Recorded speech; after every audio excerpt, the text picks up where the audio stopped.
The cage. The room was cold. The walls were metal. The lights were white and too bright. Everything looked strange. Everything smelled wrong. She opened her eyes slowly. Her head hurt. Her arms felt weak. When she tried to move, she heard the sound of chains. Her hands were locked. Her feet too. She was inside a cage. She was not on her planet anymore. They had taken her. They. The monsters. Outside the cage, humans moved around. They wore white coats and gloves. Their faces were half covered, with masks. They spoke in a fast language she didn't know. They looked at her like she was not a person, just an object. She pulled back, scared, pressing herself into the corner of the cage, her silver eyes wide with fear. On her planet, she was free. She could run. She could fly. Here, she was nothing. One human walked close to her cage. He was older, his eyes sharp, cold. He looked at her like he was studying a bug. "Subject still stable," he said. He wrote something on a tablet. "Increase sleep gas next time. Reduce body movement." She didn't understand his words, but his tone was clear. He didn't care if she was alive or not. She looked down at her arms. Her glowing marks were fading. Her skin was turning pale. They were doing something to her, changing her. They were monsters. Time passed. She didn't know how long. No windows, no sun. Only bright white lights that never turned off. She didn't eat. She didn't drink. She didn't speak. She just watched and waited. One day a new human came. He was young, maybe 18 or 19. He had no white coat, just a simple uniform and brown eyes. He walked past her cage, carrying tools, but then he stopped. He looked at her, really looked at her. Not like she was a thing. Not like she was dangerous. Just like she was someone. She stared back. Their eyes met. For a few seconds, the world felt still. Then he walked away. But the next day he came again. This time slower. He brought a small towel. He placed it near her cage, then looked around to see if anyone was watching. He whispered something she didn't understand, but his voice was soft. Then he left. The alien girl sat still for a long time. She didn't touch the towel. Was it a trick? But something inside her said it wasn't. On the third day he returned again. He brought water this time. Clean, fresh. He pushed it through a small hole in the cage. She looked at it, looked at him. He smiled. Not a big smile, just a small one, like he was saying, "It's okay." Her hands shook as she reached for the water. She drank slowly. Her dry throat burned, but she didn't stop. When she finished, she looked at him. Her voice was weak, but she spoke. Just one word. "Why?" The boy looked confused. He didn't understand her language. But the way she said it, he knew what she was asking. "Why are you helping me?" He didn't speak, just stood there, thinking. Then, he said something simple, something she could not understand, but his eyes were kind. "Maybe," he said, "you looked sad. Or maybe, you looked like me." Then voices came. Others were coming. He panicked, turned, and left quickly. She sat alone again. But this time, it felt different. Not all humans were the same. Maybe. Not all monsters. The next night, when no one was watching, he came again. This time he brought something strange. A small light screen with images. Videos. He showed her pictures of forests, animals, children playing, stars in the sky. Earth. Her eyes opened wide. It was beautiful. He pointed to himself and said, "Eli." She stared at him, then touched her chest and said, "Lyra." He smiled. A real smile this time. They were no longer strangers, but they were still trapped. She, in a cage. He, in a system. And outside, the real monsters watched, planned, and waited because tomorrow they would start the real experiments, and Eli knew if he didn't do something soon, Lyra wouldn't survive. Silent eyes, loud hearts. The hallway was dark. Eli walked slowly, his boots silent on the cold metal floor. He checked the security camera above the corner. It was turned away, just like he had planned. He shouldn't be here. He wasn't a scientist. He wasn't part of the team. He was just a maintenance trainee, a name in the background, invisible, unimportant. But to the girl in the cage, he was the only face that didn't look like a monster. He reached the heavy lab door. It beeped quietly as he typed the stolen passcode. The lock clicked. He took a deep breath, then pushed the door open. Lyra was sitting in the same corner of the cage, knees to chest, arms wrapped around them. Her eyes were half closed. Her silver skin looked dull. Her energy was fading. But the moment the door opened, her eyes snapped up, wide, alert. She saw him. Her body didn't move, but her eyes did. And those eyes still remembered kindness. He stepped closer, careful not to make noise. His heart pounded. If he got caught, it was over. Not just for him, but for her too. He knelt down beside the cage and reached into his jacket. A small soft cloth, wet with clean water. He slowly pushed it through the bars. Lyra didn't move at first. Then slowly she reached out and took it. Her fingers brushed his hand for a second, cold, shaking. He wanted to speak, but words felt useless. So he pulled out something else, a pencil, and a small notebook. He drew a stick figure of himself, then a cage, then a girl inside. She tilted her head, curious. He drew a sad face on the girl, then a tear. Then he drew the boy again, holding out his hand. He looked at her. She looked at the page, then him, then down again. She took the pencil, slowly, carefully, and drew something too. A heart. But it was cracked in the middle. Eli stared at it.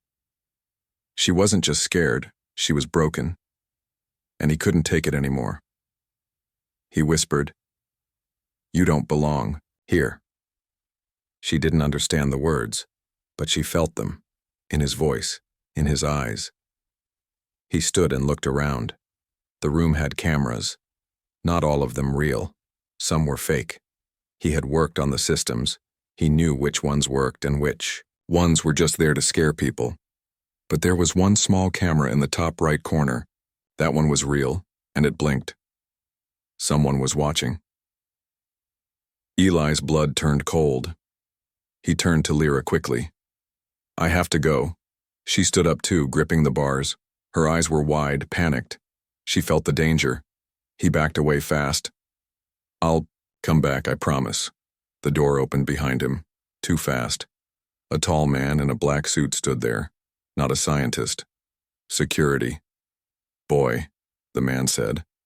"What are you doing here?" Eli froze. His mind ran fast. "Leak," he said quickly. "One of the water tubes.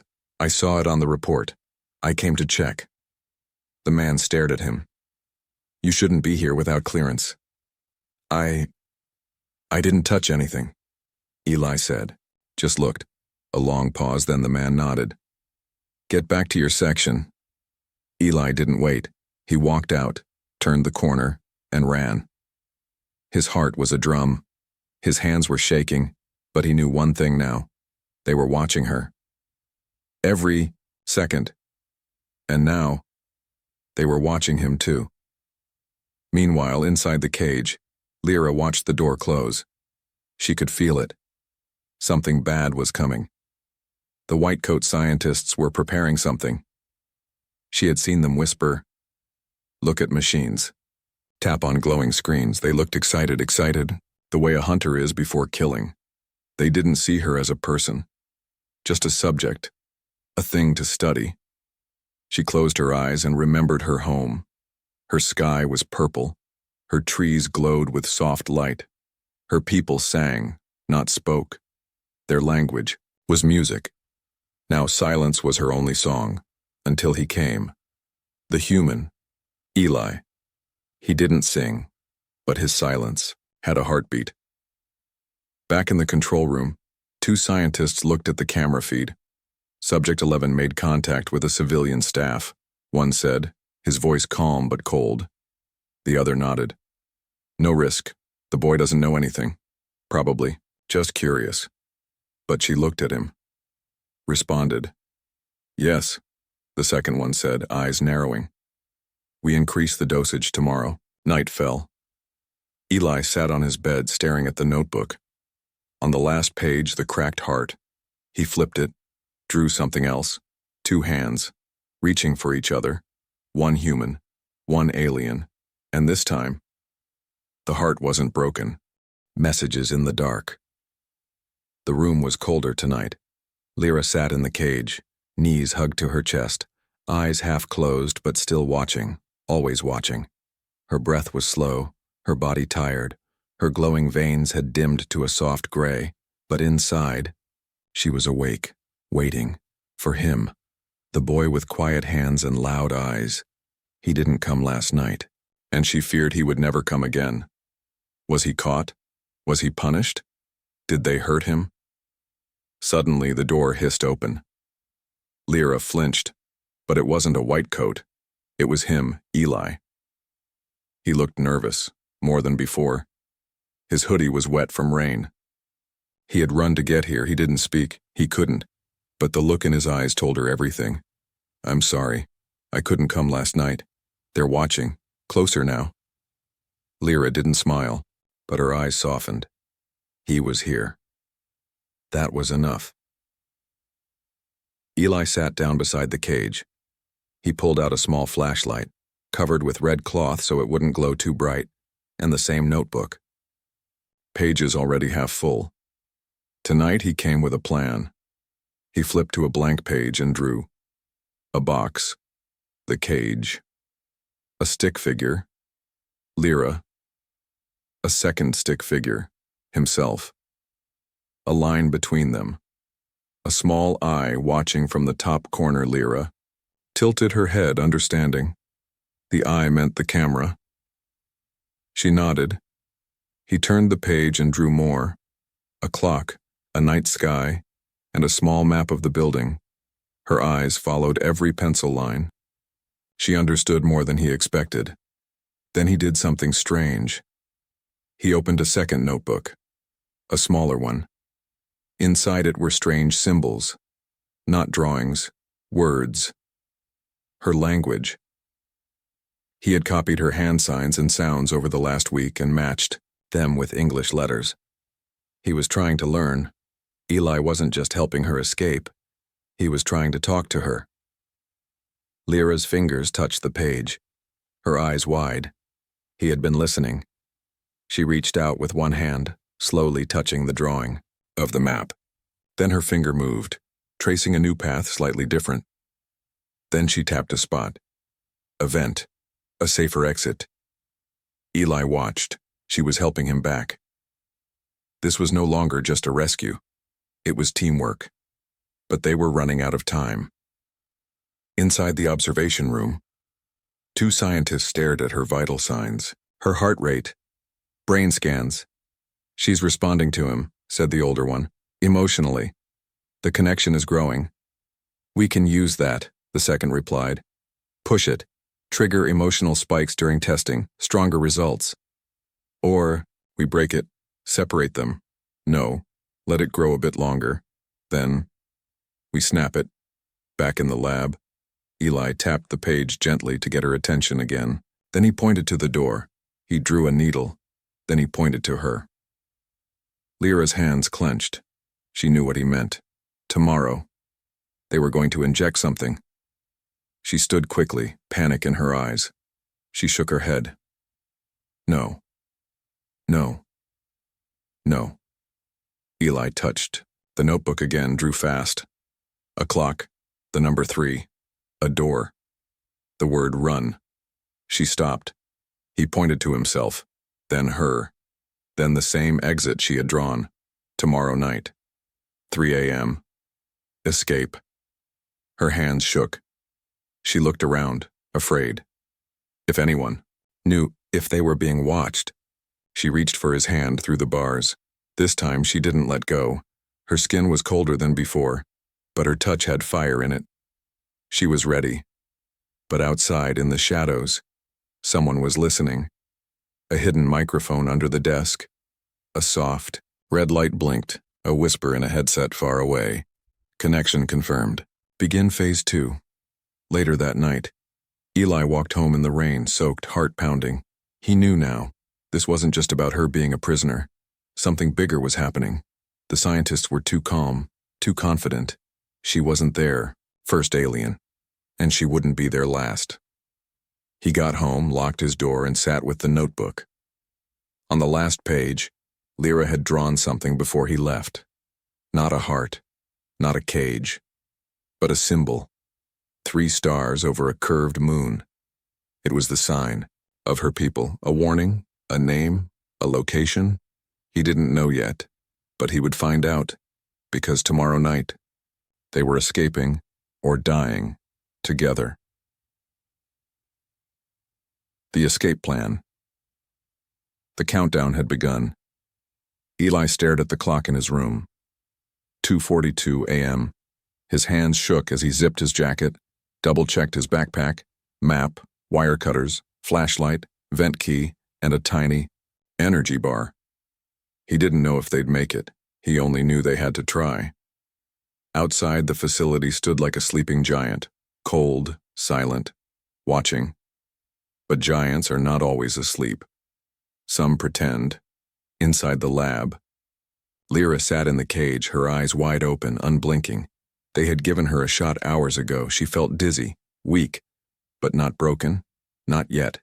She clutched a tiny metal screw in her hand. Eli had slipped it to her the day before. Small, sharp, just enough to loosen the bottom hinge of the cage door.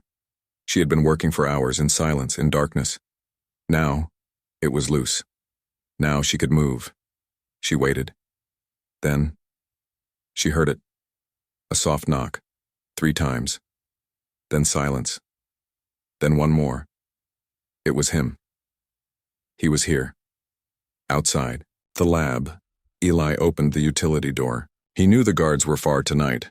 He had watched their shift pattern for weeks. He moved fast. Quiet. Through the side hall, past the dark server room, into the bio wing. He reached the cage door. Lyra was already waiting. Their eyes met through the glass. No fear. Just one silent question. Is this the moment? He nodded and unlocked the outer door. She slid through the bent bars like smoke, fast and light. But her legs shook. The drugs were still inside her blood. He grabbed her arm, gently helped her stand, then whispered, "We go now." No sound. She nodded.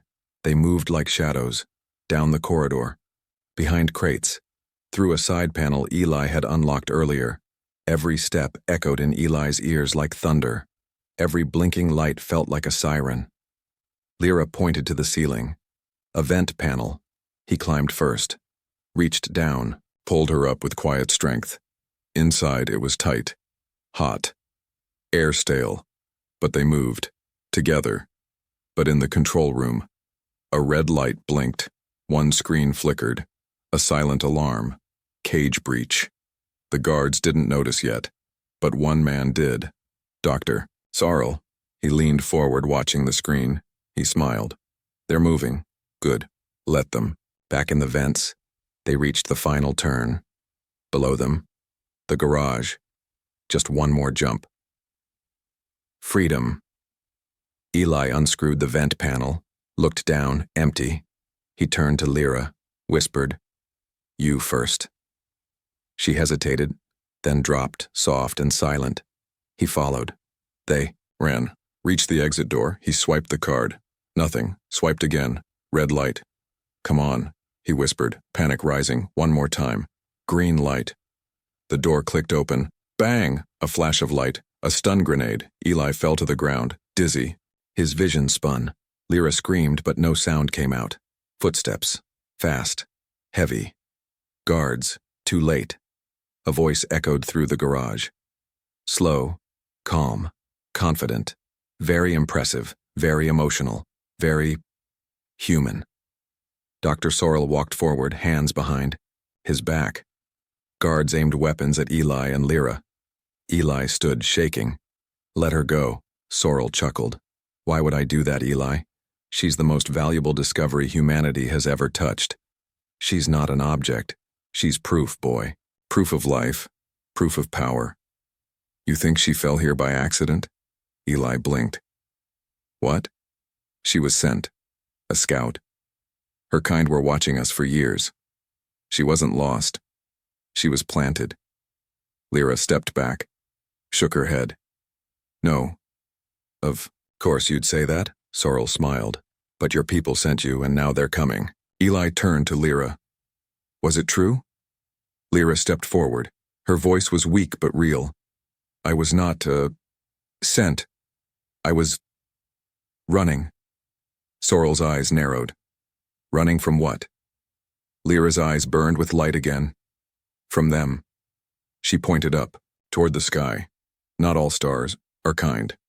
Suddenly the ground shook, lights flickered, a sound echoed outside. Not thunder, a ship, a massive one. Coming down, fast. Eli looked up. Lyra grabbed his hand. They found me. Sorrel shouted to the guards. Full lockdown, get her back to the lab. But before they could move, the sky outside the glass ceiling tore open in flame. A dark triangular ship hovered silent as death. And for the first time, everyone felt fear. Lyra turned to Eli. Now you see, she whispered. I wasn't the weapon. She looked up at the ship. I was the warning. Into the unknown. The sky was burning. The ship hovered above the facility like a silent beast from another world. No engines, no sound, just a black triangle of death, glowing with symbols that moved like smoke and light. Guards dropped their weapons. Scientists froze. Even Sorrel's voice was gone. He stared at the sky with eyes full of fear. Eli stood in the center of the garage, holding Lyra's hand.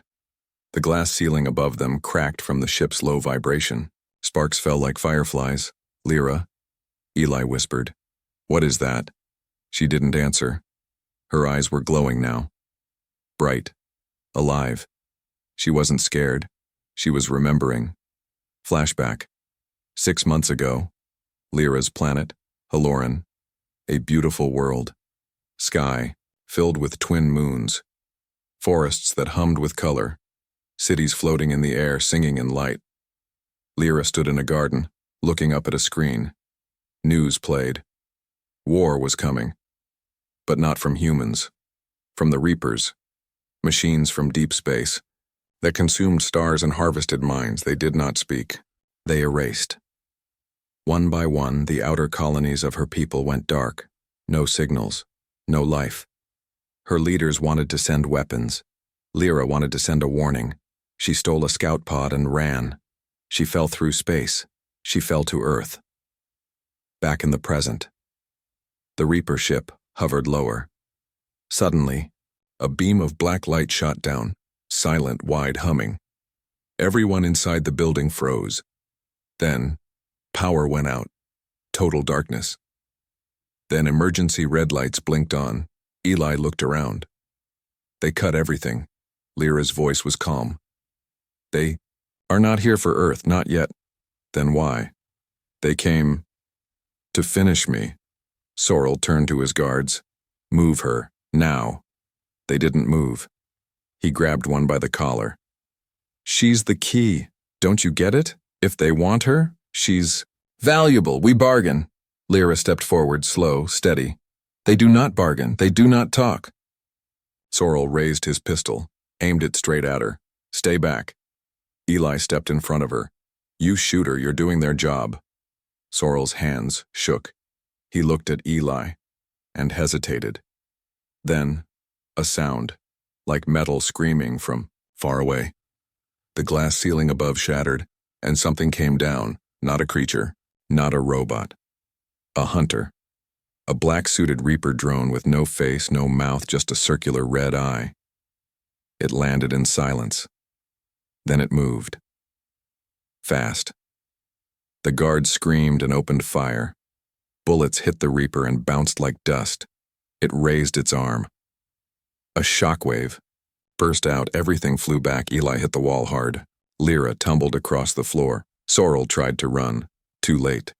The Reaper lifted him with one hand, then pulled something from his chest. Not blood. Information. Sorrel's body dropped. Lifeless. Empty. Eli crawled to Lyra. "We have to go now," she nodded. "There's one way out." "Where?" She pointed to the glowing panel across the room. A door marked Eclipse access, one that Eli had never noticed before. She ran. He followed. The Reaper turned. It saw them. Then it followed. The tunnel. They ran through the Eclipse access tunnel, built long ago for deep research teams in case of extreme containment breach. Now it was their only path out. Sirens wailed above. The floor shook. Distant screams. More ships had entered the atmosphere, not to destroy the world, but to clean up one girl. "Why you?" Eli shouted between breaths. "They can smell fear," Lyra said, "but they hunt memories." "What does that mean?" "I saw them erase my people. I remember it. I escaped. That memory is a virus to them. They're trying to delete it." She nodded. "If I die, the truth dies with me." Eli grabbed her wrist. "Then we don't let them win." The final door. They reached the end of the tunnel. A wide door blocked their way. Fingerprint lock. Coded pad. Eli reached for the panel. Locked. "I can break it," he said. "I just need time." Boom! The wall behind them exploded. Smoke. Sparks. And then, the Reaper stepped through. Lyra turned. Her hands glowed. She didn't run this time. She stood between the Reaper and Eli. Her voice echoed in the tunnel, not loud, but clear. "You consumed my sisters. You burned our skies. You erased their names." She opened her hands. Light poured from her veins. "I remember all of them." The Reaper charged. She screamed. Her light hit it like fire. The Reaper stopped, shook. Sparks flew from its chest. It fell, dead. Eli unlocked the door. They ran into the night. Above them, the black ships circled. But for now, they had escaped. A hill outside the city. Eli and Lyra sat, breathing hard, staring at the stars. "We can't go back," he said. "No," she replied. "But we can go forward." He looked at her. "Where?" She looked up, then smiled. "Into the unknown. One life, one choice." Night turned to gray. Dawn was coming. But the world had already changed. Above the sky, the black ship still hovered, silent, watching. They hadn't attacked. They hadn't spoken. They were waiting. For her, Eli and Lyra stood at the edge of the forest. Below them, the city. Police sirens echoed in the distance. Army trucks rolled into the streets. The news showed the sky full of fear. Lyra's photo was everywhere. Unknown life form escaped from Gov facility. Alien danger, possible threat. Stay indoors, do not approach. They called her a danger, a threat, a weapon. Eli looked at the screen. They don't even know you, and they already fear you. Lyra didn't blink. "That is how the Reapers win," she said. "Not with fire, with fear." Flashback. Earlier that morning, they had hidden in a broken farm shed. Eli wrapped Lyra's hand where she had burned herself, using energy to kill the Reaper. "You saved me again," he whispered. "You saved me first." Then, silence. Lyra looked at him. "There is something I must show you." She reached into her suit and pulled out a small device, round, silver, humming with blue light. She tapped it once. A hologram appeared. Earth. Then hundreds of dots, flashing red. "What are those?" Eli asked. "Beacons," she said. "Signals from other worlds. Warning signals." One dot blinked bright. "Yours is next. Now." In the forest, helicopters flew overhead. Soldiers with thermal scanners swept the area. Eli and Lyra ran deeper, into the woods, but they weren't alone. A group of humans moved through the trees, armed, fast, tracking. Among them, a familiar face. Lance, Eli's older brother, ex-military, now special response. He held a rifle. He had seen the alien photo. He had orders, shoot on sight. The confrontation. Lyra and Eli reached the river. No way to cross. Too deep. Too fast. They turned and found themselves surrounded. Lance stepped out. "Put your hands up," he shouted. Eli stood in front of Lyra. "Don't. Please. Just listen. She's not human, Eli. She's not a monster either. She escaped a black site because they were torturing her." Lance hesitated, his gun lowered slightly. Lyra stepped forward and did something strange. She knelt. "I am not here to harm," she said. "But if I die, your sky will burn next." The soldiers looked at each other, confused, unsure. Lance's voice was tight. "Why would they chase you?" Lyra looked him in the eyes. "Because I remember them. Because I saw them kill everything. Because they do not want the truth to live." Then she stood and placed the silver device on the ground. It lit up. Projected. A vision. The memory. All of them saw it. A city floating in the clouds. Children with glowing skin. Songs in the wind. Then, the Reapers arrived. Silence. Then burning skies. Falling towers. Screams. Lance dropped his gun. One of the soldiers whispered, "Dear God." Then the memory faded. Back in the moment, Lyra turned to them.